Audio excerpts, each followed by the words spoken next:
It's like if I knew what it was, I would have done it already.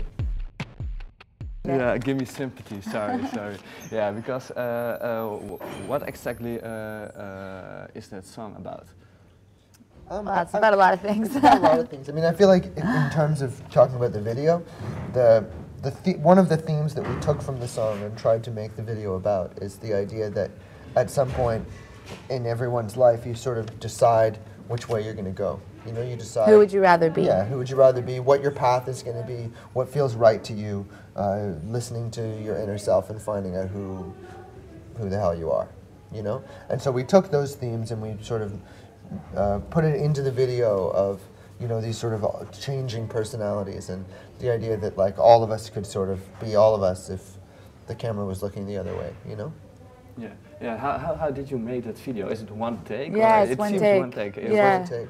Yeah. We sort of like, there was like a tail of people behind the camera, and every time the camera would move off of you, someone would scream out your name on a megaphone, and then you'd hold out your arms and people would rip all the clothes off you and put something else, you'd run across and try and grab an instrument and then look really relaxed. It was really fun. It was the most fun I've ever had making a video. Yeah, we rehearsed it all day, and then it was, because so often with videos and with everything, it's such a long process, you know, so it was great to not have it done, and then editing, and then this whole thing was like, okay, it's finished. Yeah. It was like making a record It was in one like day. we'd get a good take, and then we'd all go stand around the monitor and be like, if that's the video, then that's the video when it's a wrap, and if we don't like it, let's try it again, you know?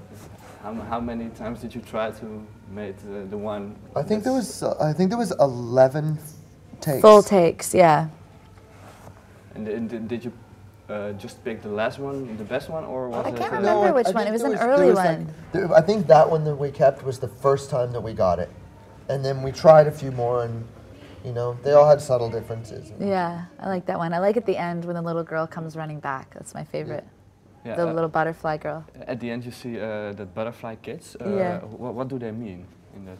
Well, actually in Canada there are actual kids that are They half grow up like butterfly, that. They're half butterfly. Yeah, it's And we live in igloos. Yeah, exactly. So we had to go up north and trap them in a school bus and bring them back. To Very videos. rare species of Yeah. Canadian. We left them loose and they ran back into the northern tundra. It must have been very exciting. It was very exciting. We've never actually seen any of them in person. Yeah, yeah. The theme of that song, is that something you recognize in yourself often? Yeah, in a sense. I mean, I think that the constant decision to decide who you are and what you're doing is a fairly constant thing.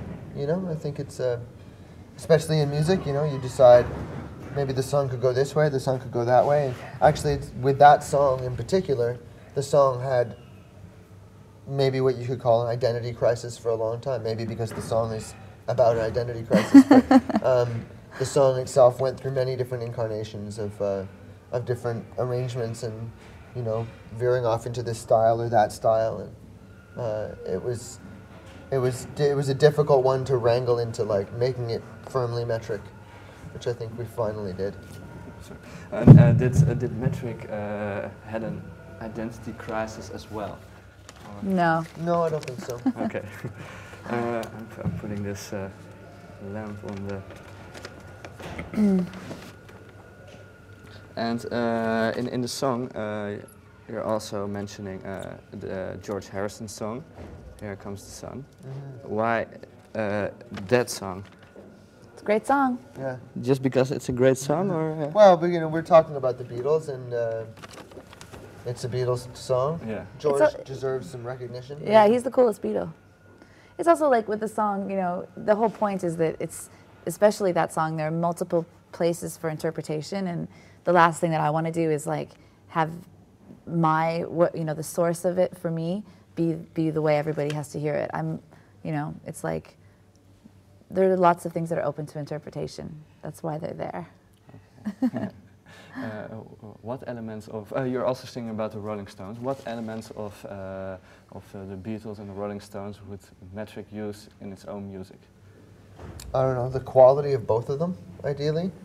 You know, they're both what like, are the qualities of well, them? they're the best bands on the planet, so it's like history, you know?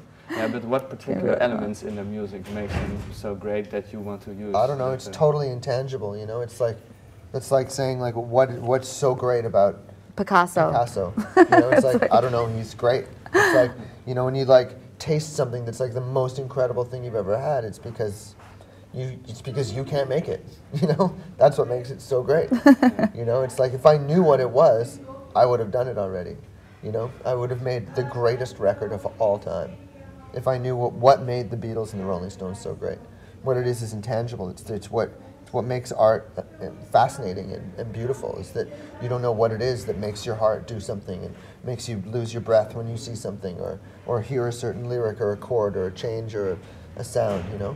It's the intangible. Or else it's just like furniture. Yeah. You know, I know what this is. It's pleather. Yeah. So you don't want to be furniture as I don't well. want to be pleather, no. No. If I am going to be furniture, it's going to be some fine Italian leather. Nice.